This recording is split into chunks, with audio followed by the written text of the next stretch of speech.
Bonjour et à table, car avec Frédéric Mélier, chef du restaurant Lourdissoir, voici un bonus spécial recette de chef.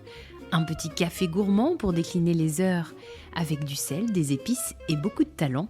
Une belle excuse surtout pour tendre le micro à un maestro des fourneaux, un virtuose des couteaux, un soliste expert en harmonie de nos papilles. Vibrato garanti. Bon appétit! Aujourd'hui, on est là, on est au cœur de Lourdissoir, à l'heure où les clients du midi sont partis et ceux du soir ne sont pas encore arrivés, d'où les bruits qu'on entend un petit peu pour remettre les tables, etc. C'est quoi Lourdissoir et surtout pourquoi ce choix de nom de restaurant ? Le choix du nom du restaurant Lourdissoir, c'était pour retracer un petit peu l'histoire. Lourdissoir, c'est une pièce qui servait au métier à tisser. Et à l'origine, la maison ici, c'était un ancien atelier de tisserand aussi. Et quand on s'est installé, voilà, c'était la petite anecdote. Donc Lourdissoir existe depuis combien de temps ? Nous, on a ouvert en janvier 2002, donc ça fait quelques années. Un petit peu. Est-ce que l'histoire a toujours été celle du succès ou est-ce que c'est monté crescendo ? Il y avait une autre enseigne avant qui s'appelait le Thermidor. Donc nous, on a voulu apporter notre identité justement en changeant le nom. Et plutôt que d'avoir un succès fulgurant des fois comme on peut avoir, l'idée c'était que nous on arrive à progresser gentiment jusqu'à atteindre aujourd'hui voilà un rythme de croisière finalement qui me convient très bien. Jolie croisière puisque le couronnement ça a été cette reconnaissance avec Michelin. Ouais. Qu'est-ce que ça fait dans le parcours d'un chef ? Le Bib Gourmand c'est vraiment une satisfaction pour nous aujourd'hui quoi. Est-ce qu'on peut juste revenir sur ton parcours ? Pourquoi tu as choisi la cuisine ? Oh là là, tout petit, j'ai été bercé. Moi, j'ai des grands-parents qui ont tenu un bar où ils ont fait un petit peu de restaurant. Moi, c'est vrai que j'étais un peu élevé dans ce monde-là. J'ai eu aussi un de mes oncles qui a eu plusieurs affaires dans la restauration. J'ai pris goût, jeune, j'avais 13-14 ans, j'allais faire un peu de plonge, des pluches, des choses comme ça. Et puis, l'univers me plaisait bien, donc je me suis dit, voilà, pourquoi pas. Et puis, j'ai enchaîné sur une école hôtelière. Et puis voilà, après, on se fait son parcours et son expérience jusqu'à l'aboutissement de pouvoir s'installer un jour, quoi. Donc j'ai fait du bistrot, de la brasserie, j'ai même fait un peu de collectivité. Seul regret, c'est de ne pas être parti à l'étranger pour avoir cette expérience-là. Mais bon, en France, on a plein de belles régions quand même. Ouais, puis c'est encore possible. Ouais. Aujourd'hui, tu as trouvé ton style. On n'a pas vraiment de spécialité. Nous, on vit au rythme des saisons, quoi. C'est déjà pas mal comme spécialité.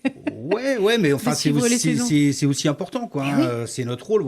Du fait de l'établissement, nous, on a une petite capacité, donc qui permet d'avoir une carte. Ça, c'est vraiment un choix d'avoir une carte courte qu'on renouvelle plus souvent. Et vraiment, on est capable de faire évoluer, même sur une période d'un mois, plusieurs changements, quoi. Oui. C'est un phénomène où il y a moins de lassitude pour nous. Et puis même pour le client qui vient régulièrement, bon, il y a toujours des petits changements. Ils sont attentifs à ça. Et oui, parce que pour certains, c'est une belle cantine. On peut dire ça. C'est quoi la recette idéale d'un petit déjeuner de semaine ? Pour ceux qui ont du temps. Ce qui, a priori, n'est pas ton cas. Voilà. Non, mais après, on dit souvent que le petit déjeuner, c'est un des repas les plus importants. Oui. Malheureusement, moi, c'est celui que je respecte pas beaucoup. Je me lève et après, Et hop, c'est parti. Je vais très vite faire mes achats, mon marché. Et tout dépend un petit peu ses envies. Si on aime les œufs, par exemple, voilà, soit on se fait une petite omelette ou des œufs brouillés ou simplement un œuf sur le plat. On peut intégrer après, si on aime bien, peut-être mettre un petit morceau de fromage à côté. Pas mal. Ou même simplement une petite tranche de jambon ou un petit bacon juste snacké. Bon, si on a des fruits frais, c'est très bien. Bon, après, c'est café, thé en fonction des envies. C'est quoi la recette parfaite ou le plat d'un dîner en amoureux ? Déjà, il va y avoir cette notion de plaisir avant tout, de cuisiner pour la personne. Hein. Je pense que ça, c'est déjà important. Et puis après, quand on la connaît bien, c'est tout de suite plus facile. Ouais. Après, donner un menu type ou un plat type, c'est un peu plus compliqué. On part de ce que l'amoureux ou l'amoureuse aime et on décline. Ouais. Ok, la recette d'un goûter. On va aller chercher des crêpes, on va aller chercher des gaufres, on va aller chercher des petits cookies, on va aller chercher des pancakes, voilà, on va aller chercher un petit peu tout ça. C'est bon ça. Oui, c'est déjà pas mal. Hein. Tu mets quoi dans un plateau repas pour regarder un bon film ou une série ? Chez nous, on n'est pas très plateau repas finalement. C'est marrant, ça. Bah oui, hein. Mais bon, après, ça peut être des petits grignotages. On peut faire un petit houmous avec des lentilles. Ça peut changer un petit peu. C'est quoi le menu d'un dimanche soir de flemme quand le frigo est vide? Un jour où il n'y a rien dans le frigo, ça arrive jamais, ça? Chez toi? Il y a toujours un paquet de pâtes qui traîne. C'est basique pour tout le monde, quoi. Mais ouais, et comment on sublime les pâtes? Eh ben, déjà par une belle cuisson. Hein. Je pense qu'il faut pas trop surcuire non plus, quoi. Même si le frigo est quasiment vide, je pense qu'on essaie quand même toujours de trouver, soit un petit morceau de fromage pour l'agrémenter. Quand même. Je Un pense petit truc qui traîne. Ouais. Et puis après, on met quoi? Du pesto? Alors si on a, il faut avoir le pesto sous la main. Ou alors on va voir éventuellement dans son jardin s'il n'y a pas une petite aromatique qui peut peut-être sortir. Et comme ça, on l'agrémente en fin de cuisson et c'est parfait, quoi. On prépare un pique-nique, on te demande de préparer. Tu penses à quoi en priorité? Moi, je me rappelle avec les enfants, quand on partait souvent pique-niquer, c'était pas forcément le sandwich, parce qu'une fois, je leur ai fait goûter des wraps finalement que moi j'avais réagrémentés, avec un. Bon, je sais pas si on peut citer le nom, mais enfin, on va le dire quand même, un Philadelphia, des choses comme ça. C'est des petites tranches de truites fumées ou de saumon fumé. Après, on va agrémenter, quelques petites feuilles de salade. Elles aimaient bien ce côté un peu ludique de venir croquer, n'a pas avoir ce morceau de pain, mais plutôt quelque chose de moelleux. De plutôt moelleux, ce qui était plutôt sympathique. Ça t'arrive d'aller au restaurant? Oui. Comment tu choisis un restaurant? Faut qu'ils me surprennent. Moi, je me régale avec des choses qui sont très simples aussi. Un burger fait maison qui est très bien fait. Il y a des petits restaurants qui travaillent très bien ces choses-là.